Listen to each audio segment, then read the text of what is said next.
There's something missing here. This weird creature has a trick hidden up its furry sleeve that makes it a potential killer.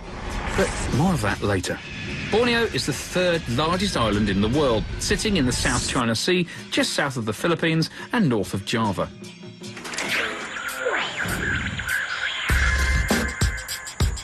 I'm headed for Danum Valley on the north side of the island. Now, you might think we're totally bonkers, really. We're looking for a very small, very shy, very secretive, rarely seen, little understood, nocturnal primate. Now, this is why most people who come to Borneo make wildlife films about obvious, big, ginger, orange monkeys, like orangutans. Now, the reality is we don't want to do that. The whole point of Weird Creatures is putting these odd and unusual animals in the limelight. It is, if you were, their moment of glory. Now, there's a catch with this, and that is there's no information on these animals. We have to start from scratch. And as a consequence of that, we have little time, and we can't simply craft a beautiful story with a nice, neat beginning, a beautiful build-up in the middle, and a crescendo and a nice, big, sexy close-up of a loris at the end.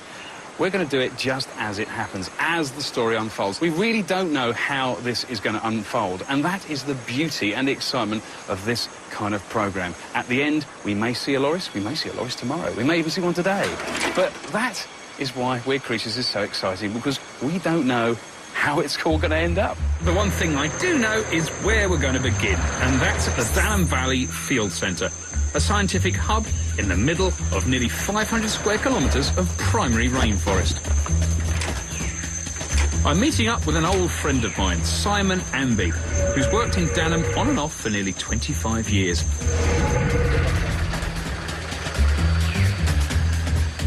He's one of Borneo's most respected mammal experts, and he's got an intimate knowledge of the area, which could prove invaluable to me. Quite honestly, without him, I wouldn't know where to start, because it's a jungle out there. As I found out at the museum, smell is a very important part of the loris's world. And now I'm in the rainforest, I totally understand why. You can't see very far past this wall of green. Yep, through here. You just look for a dense vegetation, and then you walk underneath it, and you get the smell. The smell of the loris? Of the loris. Identifying the scent that the loris uses to mark its territory is the first tracking method Simon's going to show me.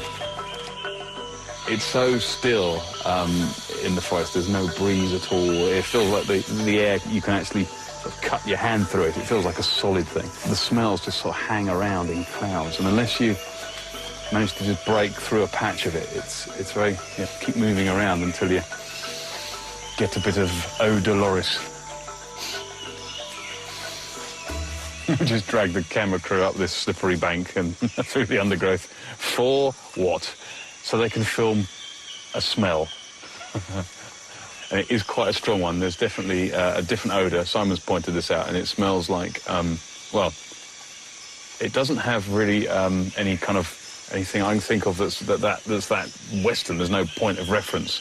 Quite sort of mulchy animal. It's sort of chemical, musty, like chemical meets animal. And our cameraman, Simon, has just come up with a good one, which is that it smells a little bit of new books. And I think that's probably the best summary so far, because you know that smell when you peel apart the pages, and it's that kind of, there's paper, there's organic stuff there, but it also has got the smell of the printing ink. It's a little bit like that. It's loris. It's a very peculiar smell.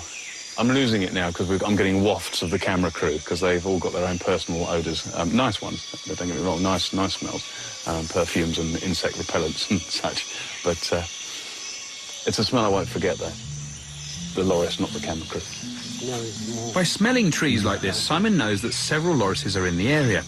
This is about a half-hour drive out of the research centre. But the tricky thing about this quest is that lorises live high up in the rainforest canopy, roughly 40 metres up. So now the question is, how do we get to see one?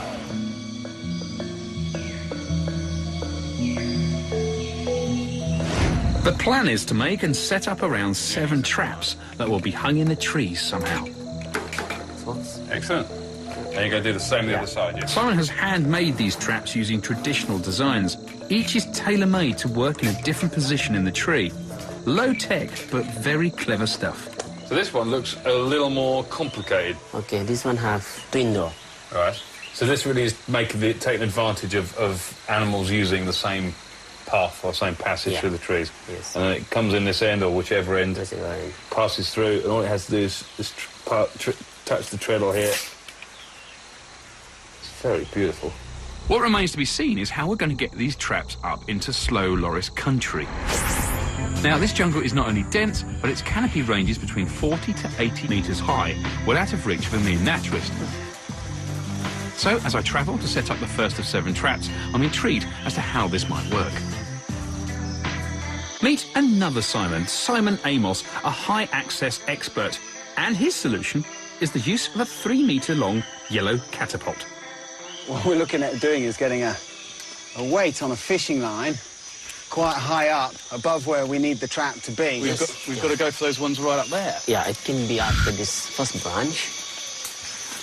Then you go to the second branch. And then, I need the rope little slightly higher above these 2 branches. Yeah. Yeah. So we're basically going to fire a shot right high up into there. I'll tell you what, I mean, why don't you have a go? Right. Pop that I'm saying nothing. You've got a big head, sir. Yes, I have. I've done some silly things in my time. Still doing them, I think. Tied to the end of the weight, which is in the catapult, is a line that will be pulled up and across a branch, hopefully. Now, this line is going to be used to rig the traps. OK. Yeah. Oh, that's a good one. Oh, yeah. I got it first time. Honest. Good job. Went over the tree. That's fine. Just look at this for a moment. If you saw a bloke walking about in the forest with a red hat on and a large yellow pole, would you immediately tell yourself, now there's a man looking for lorises? You wouldn't, would you? Anyway, I feel guilty. Simon's now gone to look. Simon's in the hard bit, which is hacking his way through the jungle. OK, so we've got the line over the tree now, so we've got a rope that goes up and over, so now we're going to attach the trap to the other end of the rope, hoist it up. And so you've been very generous with your bananas. In Simon's experience, bananas are the best loris bait. Their smell is pungent and wafts effectively through the jungle. OK? Yep. Simon, think we're ready to hoist?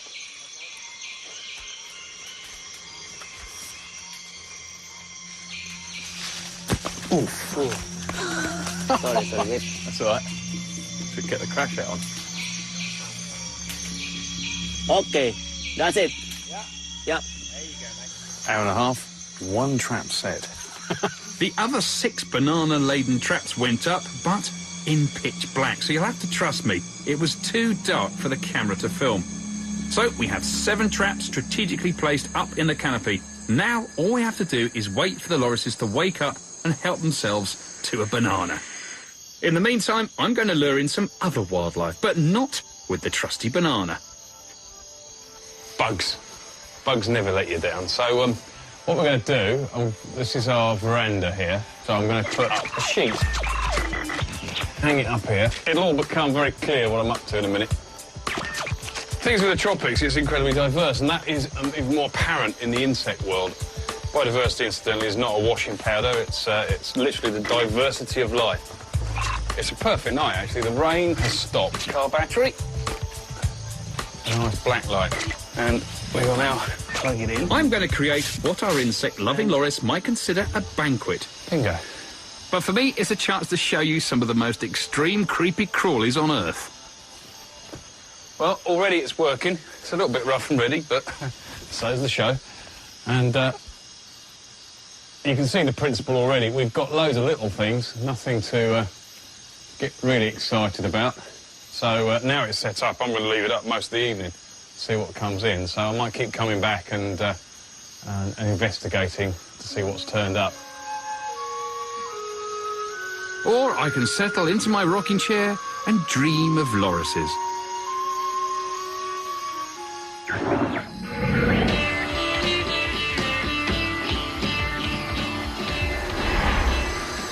A successful ploy is when I wake from my slumber, the bug trap is covered with life. I saw that initially. But I'm going to leave that, because that's a cool beetle, but this is a cooler beetle. This is a rhinoceros beetle. This is effectively a reproductive machine. And what you've got there is I believe this is a male, and what they will do is use these projections and the horn on the head there. They'll use just like a pincer, and they will grapple with other males to outcompete them for the female of their choice. Because it's a little flighty, and it may not hang around for long. This boggle-eyed thing here is a cicada. Now, cicadas live underground for most of their life. Their nymph lives under the soil, and then when they've reached and done all their growing, they crawl up through the soil. They burst out the soil, crawl up the trunk of a tree, and then their skin splits, and out of the skin emerges this google-eyed creature. And I guess the nearest thing, most of us know what greenfly are, or aphids, the things that attack your roses. Well, it's a member of that group of insects. I don't know what's upsetting him right now. This is normally they sing to attract a mate, or when they're threatened, but this guy's just going off anyway. Maybe he's going to self-destruct. He's making this noise by vibrating these organs on the side of his body called tympanums. And you can kind of think of these like, I guess, the lid of a custard tin. And if you were to squeeze your custard tin, you make the lid pop. Go boom, boom, boom, boom. And on a cicada, it will be doing that many hundreds of times a second. And then the hollow cavities, the air cavities and sacs within the thorax of this insect will act as amplifiers. In the same way as if you, I don't know, shouted into a bucket, your voice sounds louder. It's exactly the principle that a cicada uses.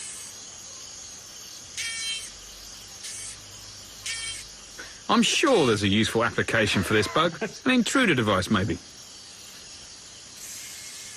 This is massive. This is another one of the longhorn beetles. These are angry beetles, usually. They're not really out to get me in any way, but if I was to handle him badly, he has these rather ferocious mandibles on him. I just can't get enough of these things. These beetles are a serious mouthful for our predatory loris. And there's plenty more in the trees where these came from, if you can see through some of their cunning disguises. This is a real cutie. This is a bush cricket of some kind. This is actually a katydid, and I've not seen anything quite like this. Well, a lot of these guys are very, very tasty to many, many other animals in the rainforest, so what they're doing is doing their best to not look like an insect. And this, OK, on my finger stands out, but in the forest would look just like a leaf or a bud or a seed. Now, you tell me what that's all about. Having found food, the loris has to decide if it's edible or not. This moth is doing its best to influence that decision. Now, what's worrying me, I'm a little uncomfortable with this moth, because I know there are some moths which have urticating hairs on them. That means they sting, basically, or they have an itchy element to them. When I disturb it by blowing gently on it, it does that. Now, if I was a bird, that would terrify me. As a great big lummoxing human, it bothers me enough to not want to grab the moth or move it in any way, just in case. I mean, just think, every single one of these individuals here, every single animal on this sheet has a life cycle, a purpose, a role to play in the grand operation of what is the rainforest. Yet we don't even begin to understand or even pretend to understand any of it. If you just turn on a lamp and sit there and ponder life in all its wonderful forms, it really does begin to blow your mind. Last night is a good sign, for lorises should be moving around the forest feasting on these insects, one of the staples of their diet. So Simon and I returned to check the traps, feeling optimistic. Perhaps a loris wanted a bit of banana for pudding. I don't know, there's a general feeling of positivity this morning among everybody. I think we're going to get lucky. Oh no, did I just say that? Nothing in trap 3, we're going to trap 4. Nothing in trap 4. Doesn't look like anything in there either. Those good feelings are slowly, slowly becoming less and less likely to come to fruition. See anything, Simon? Nothing, still open. Nothing in there. Now, I've only got a week to find this weird creature, so we have to get the traps back up there as quickly as possible.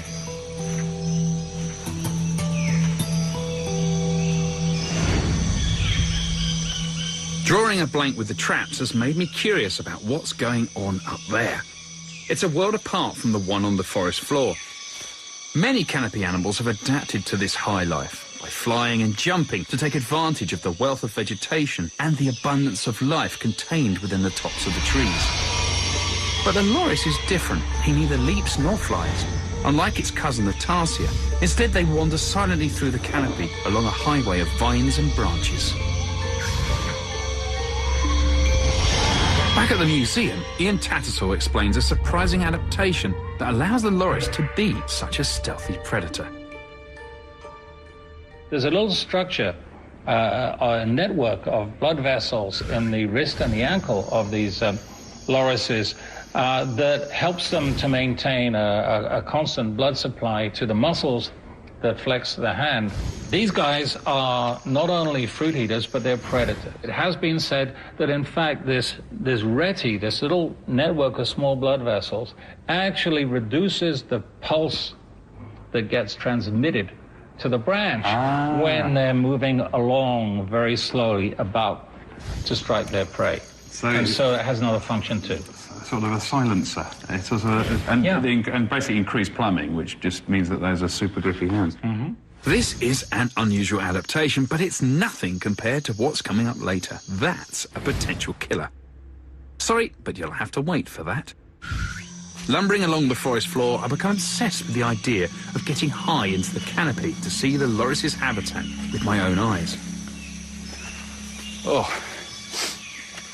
When you go to bed in the evening, after walking about in the tropics, you notice an incredible knot of muscles complaining in the back of your neck. And that's because all you do is walk about looking up all the time. All roads lead up into the canopy. It's where all the noises are coming from. It's kind of where our loris wants to be. I've got an opportunity to do something that I've always wanted to do, but don't quite know if I'm man enough to do. And that's access the top of the canopies using ropes and climbing gear. I've been looking at every tree I've passed going, ooh, could I do that? How high is that? 60 metres? Is it 50 metres? Is it 30 metres, 20 metres? I don't know. And I'm looking up all the time thinking, oh, that one looks friendly, because trees look Climbing friendly. a tree would mean conquering one of my biggest fears, and that's trusting everything to bits of rope and shiny bits of metal. But the voices in my head are becoming unbearable. I think I should see the birds and I think, well, they do it, and they're looking down, and so I'm psyching myself up. There's only one way to shut them up, and that's to get up there. Now, I shouldn't have worried about chickening out, because once Chief Rope Rigger Simon gets his hands on me, then there's no turning back. That was nervous energy.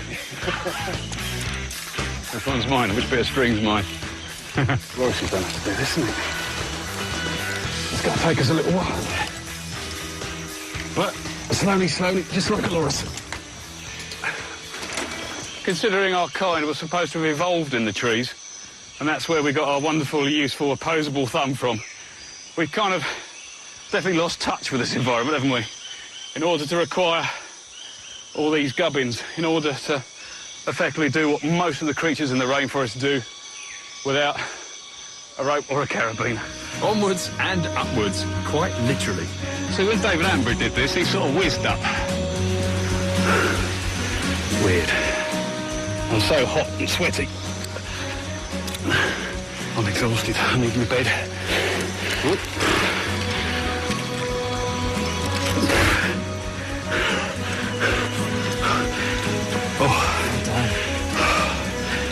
And the point of this was again, oh yeah, to enjoy the rainforest from a different perspective. Getting up here hasn't magically cured my fear of climbing paraphernalia, but finally, I'm in slow loris habitat.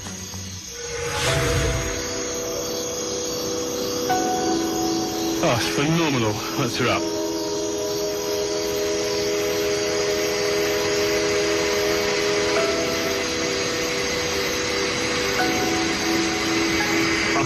I still can't quite believe I'm here. It's like a wall of sound. It's like the sound almost takes on a physical nature. It's like curtains of sound. The noises of all these myriad creatures all playing together It's almost like that transition is being caused by this wall of sound shutting out the light of the sun.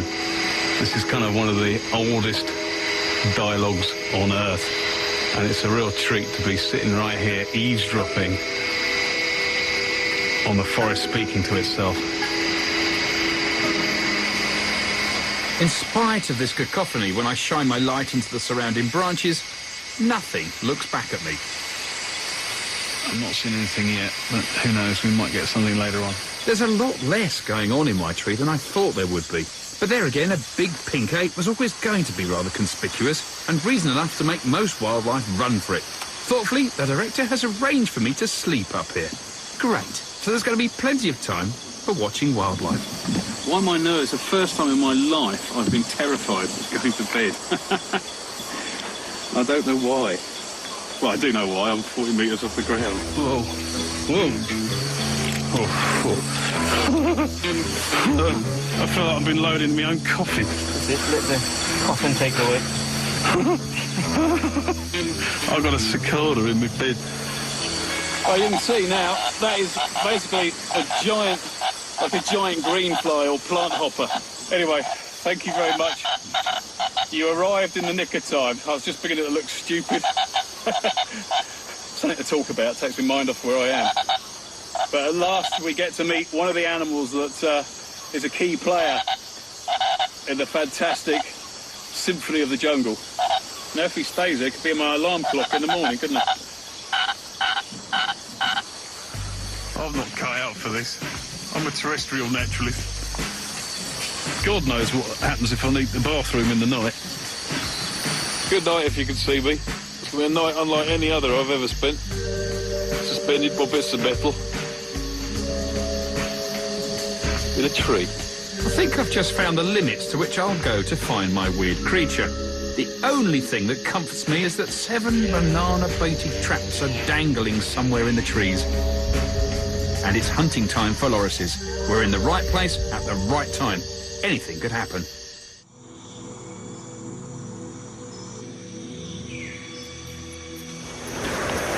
Whoa. Good morning. Oh. Still a long way down.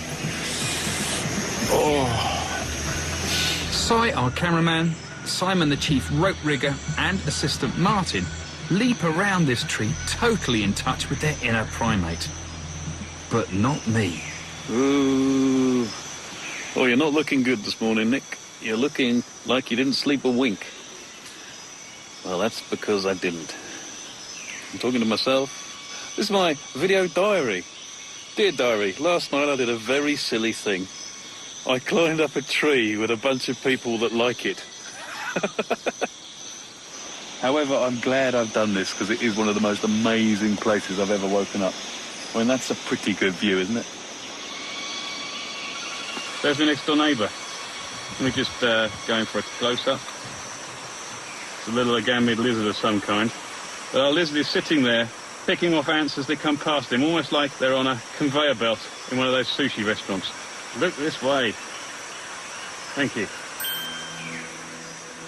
Seeing the tree canopy in daylight makes you realise that it's just like the top floor of a multi-storey supermarket. All the action in a primary rainforest is really at the top here. It's the sort of the frontier of the plant's production. It's where the light hits the leaves, it's where the leaves make the sugars, it's where the flowers are, it's where the fruit is. It's just everything up here. It's the real light factory of the forest. And as a consequence of that, it is where a lot of the animals are found as well, because they're feeding on the leaves, the fruits and the flowers, and that's what our loris feeds on. We tend to think of them eating mainly fruit because that's in captivity what we give them, but really they are omnivorous. They will eat plant matter and animal matter, but really they're quite predatory. They're actually surprisingly predatory. In fact, there's various theories going around at the moment that they're more predatory than we even realise. So you've got a whole community stacked up on top of these tree chunks, on these pedestals of wood. There will be a loris in that somewhere. We know so little about these animals. Seeing them is, well, it's much more difficult than I imagined. I'd like a fish out of water, or a human off the ground up here. For me to be most effective on my loris quest, I need to be back on terra firma.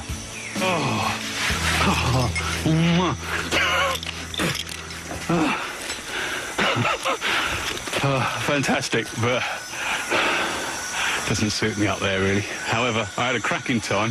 I feel like I've seen the rainforest from a totally different perspective.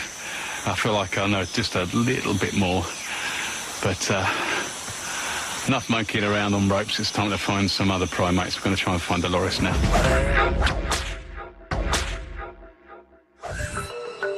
With more than 120 species of mammals and over 300 birds, not to mention the countless insects, lizards and everything else, Borneo is bursting with life. But most of these creatures never meet, divided into tree-top dwellers and ground dwellers, and some that move in between. So while I'm developing a crick in my neck looking up at the canopy, I don't want to miss what's happening on the forest floor. This is the animal path that Simon's identified.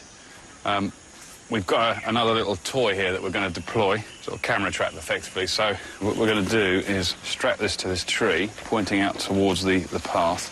We're on a mission now to prove that things do live in a jungle. Now, a lot of the times these trails to the forest are made by larger animals, even humans. And because, you know, forest understory, especially the edges of jungles, is really quite dense. Animals aren't stupid. They like to make the easiest path through the forest that they possibly can. So once you've made a path, loads of other creatures will use it. So you could have everything from, I don't know, deer, porcupines, cats. You know, the list is endless. Realistically, of course, we are not expecting to see any lorises on this because, of course, this will be filming the ground. Now, anything that walks up and down this path here will have its picture taken. Well, now it's all set up and running. At the end of our time here, we're going to come back and just see what other creatures we've got moving through this forest.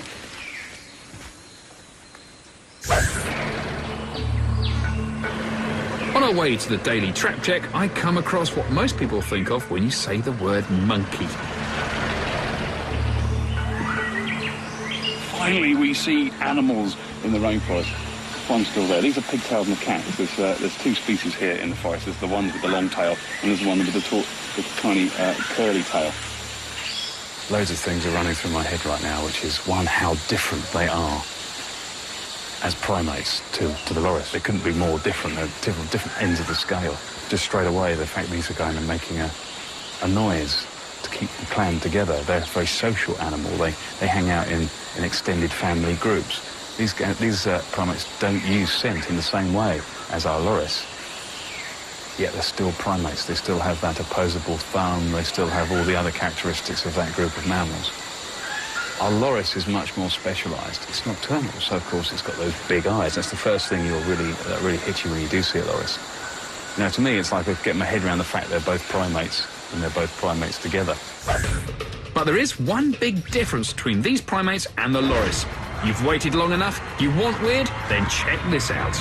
There's another slightly controversial thing about this animal, and that is the fact it is the only poisonous primate. It has a form of venom. Is this true? Well, that's right. Lorises also have a specialized gland on the inside of their elbows.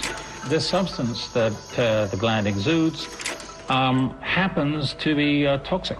Reports of how this toxin, if we want to call it that, affects people vary a lot. And I think some people are much more susceptible to it than others. But you certainly don't want to be bitten by one of these guys. It's been reported that when lorises are threatened, they will very often raise their arms above their head like this, which makes them look somewhat as if they're sort of cowering. But in fact, what it may do is to put these teeth close to the elbow where they can easily pick up some of the toxin to deliver to a potential attacker. So it's got poisonous elbows. I bet you never saw that coming. And it's this unique party trick that put the animal on my weird creatures list. I think we keep looking at this for inspiration. It's stuff lorises never look brilliant, do they? Yeah, no, he's not looking his best. So it's back to the daily trap checks in Borneo, and if we're successful, I could be looking at a real living, breathing, poisonous primate. Day 4, and the routine must be repeated. Bananas, trap, catapult, check traps, and repeat. It's hot, draining work, with no success so far. But I'm not complaining.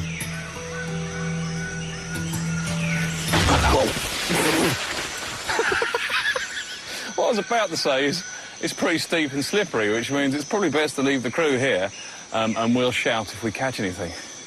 But I didn't really need to say it, did I? Trying to get... I can't believe I did that. It's not a loris, we know that, but we've actually got a result. We've actually caught something in the traps, just in case any of you were doubting that the traps actually work. And it looks like, it's difficult to say from down here, it looks like we've got a couple of rats of some kind. But I guess if we bring it down, we'll have a quick look. Yep. So, we have got rats. Look at that. Well, your trap works anyway. Yeah. They're very beautiful rats, aren't they? They're not, they don't have that sort of sinister look of the common or Norwegian rat that we tend to think of. They're very elegant, very beautiful, very furry, very fluffy. They're way, way, way up there in the branches, and you just wouldn't, I guess, imagine rats clambering about up there, but they're very, very good at it. They've got almost hand-like feet for gripping the branches, and of course that long tail helps them for balance. Rats are really misunderstood creatures. They're great generalists, they're great survivors. They sort of scour the leftovers and the debris of humanity. They kind of get associated with our own filth, and therefore we kind of, I guess, fob off on them what's disgusting about us. And really, the majority of the world's rat species are found in places like this, you know, well away from any humans, going about their business in their own way.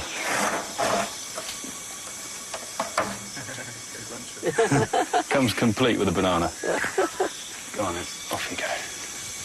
So, hoist it back up, and we'll probably catch the rats again, I imagine. We've devoted so much time to rigging the loris traps, and with no success except brown bananas and 2 rats. Nice rats, but rats nonetheless. With so little time left, I need to be as proactive as possible in my search. Now, I know this sounds bad, but I reckon I just need to ride the roads with a massive torch until I see a slow loris. It's called lamping. Don't worry, there's method in my madness, as most nocturnal mammals have a reflective membrane in their eyes called a tapetum. This helps capture the little light available, increasing its night vision. So, when you shine torches at them, you see that torchlight reflected straight back. This is called eye shine, and one way of pinpointing a loris in this otherwise vast forest.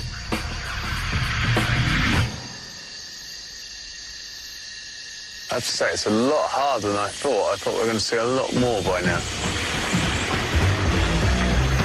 There's not a lot to be seen in the trees, so as we're getting desperate, it's worth a look amongst the lower branches.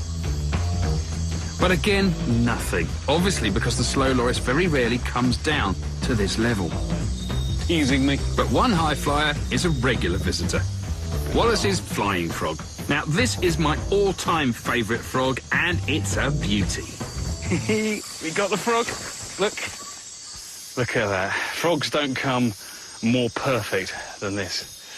And not only is it absolutely stunning and beautiful, it was also discovered by, I guess, probably one of the greatest naturalists that ever lived, and I guess a hero of mine, Alfred Russel Wallace. In fact, he discovered it in 1855, and it is now known as Wallace's flying frog. Now, what you've got here is an animal that's perfect for living in the canopy up there in the trees, because that's where they spend most of their life. Now, what makes this frog so very special is its ability to glide. Obviously, a lot of frogs have webbing between their toes. That's not a big deal in itself. But our frog here has particularly long toes, and the webbing is extensive. So each foot is a parachute in its own right. Look at that back foot there, like a big butterfly. So there's more gliding animals here than anywhere else on Earth. The question is, why? Well, no one really knows the answer to that. But there is a theory that, for some reason, Borneo's forests and the trees within are spaced just that little bit further apart making the ability to glide quite handy. If we can persuade him to jump, you might just get a little bit glidey. Even though Wallace's flying frog can't actually fly, it does glide up to 70 metres. Sometimes. I continue to beat my head against the tree looking for lorises because I know they're in this forest. Simon knows they're in the forest. We've got traps out. It's just a matter of time. The question is, will the time run out before we actually get to see the loris? I don't know, but at least we've got the frog.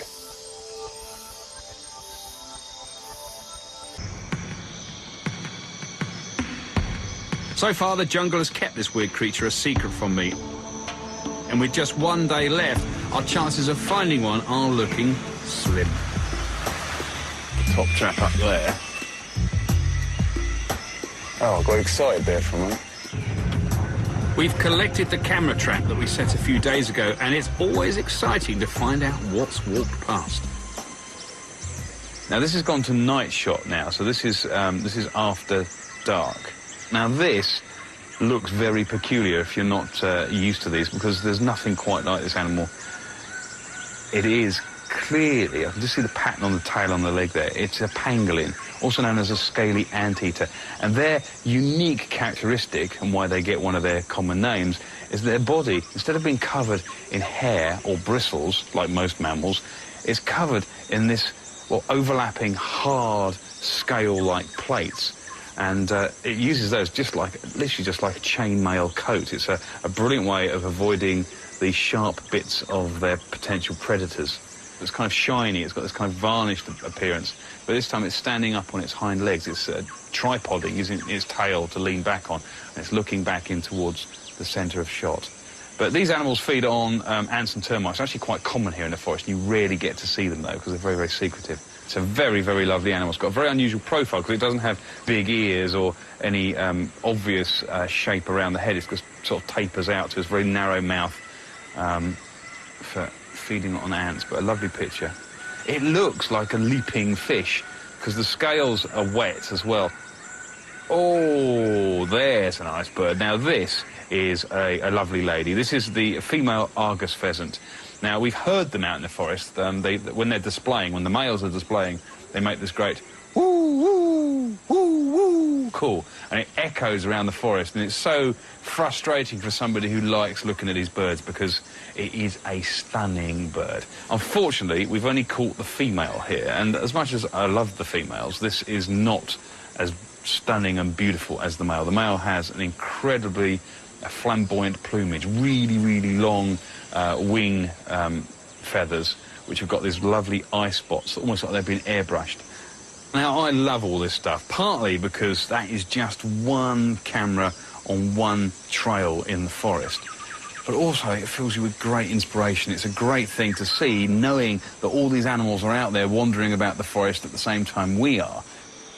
Now, as I said to you on the bridge at the beginning of this programme, we're going to do it just as it happens, as the story unfolds.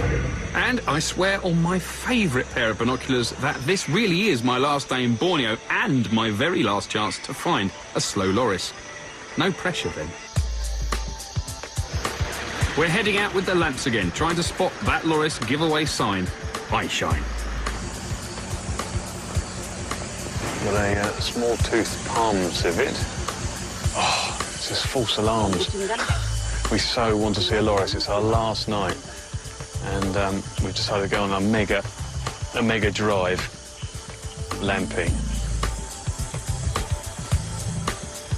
This vegetation is so dense that the loris has not only got to be on the surface of it somewhere, so it's got to be on the edge, it's also got to be looking outwards, and we've also got to be able to spot it, so we've got to be efficient with our lamp. So the odds of actually seeing anything that we drive past are really quite slim. It's a good night. It feels different. There's a lot of insects around. It's very warm still, actually quite dry, and not too misty either. It's actually quite a clear night. Whether this means anything for loris spotting, I don't know. For the last week, Simon has hardly said a word, but an excited squeal tells us that our long wait is over. That all-important eye shine has given away the whereabouts of this particular loris. And to say we're very pleased is an understatement. It's a loris. It is a loris. Oh, my God. Are you sure? Yeah. Look at that. I'll get the other lamp on it. Yeah. Oops. Oh, brilliant. Yes, mate. Yeah. That's a relief, man. Just look at the way it's moving. Sort of step backwards and then sideways there as well. Wow, that's not a slow loris. That's quite a fast one. That's why somebody said. I think it's actually stripping bark as we speak. It's very difficult to say at this distance, because it could just as easily be scent marking, but it looks like it's feeding on the sap or the bark. Just the way it moves is so peculiar. It's like mammal meets spider. Just the way it's kind of, its legs are, they're not really working together. They're just kind of, it can step sideways, it steps backwards, it can go anywhere, any direction. They do seem to spend a lot of time feeding on saps and gums, and they're well kitted out for this because they've got in their lower jaw forward and upward pointing set of incisors and canines as well. So that first part of the jaw is like a chisel. It's a peculiar little animal and it continues to tease. But do not be deceived. Look, that is not a slow loris. Talk about a badly named animal. Look at that. He's bowling along. What we've got up there is one of the world's top 25 most endangered primates. So it's even got the rarity factor. It's certainly got the gorgeous, fluffy, cutesy factor. Just doesn't fit into what you might imagine a primate to look like. You can actually see his opposable thumb as well in action, and the equivalent on his foot. And that's just a little clamp. It's perfect for gripping the branches and the twigs. You know, I'm not kidding you. This is not a fake or a setup. You can probably tell because it's a bit rough and ready, but, you know, it's midnight on our last night. I'm not as close as I'd like to be. The loris is easily 50 metres up. Now, that's like trying to see something smaller than a melon on top of a 20-storey building. Absurd. But this is the living, breathing version of that bundle of fur and bones I saw in the Natural History Museum in New York. But to see this, the living loris in the wild, in its natural environment, is a true thrill. But don't be deceived. This cuddly ball of fluff has poison up its sleeve and an attitude to match. And we've been rewarded with something I feel we all deserve. We have worked so hard for this.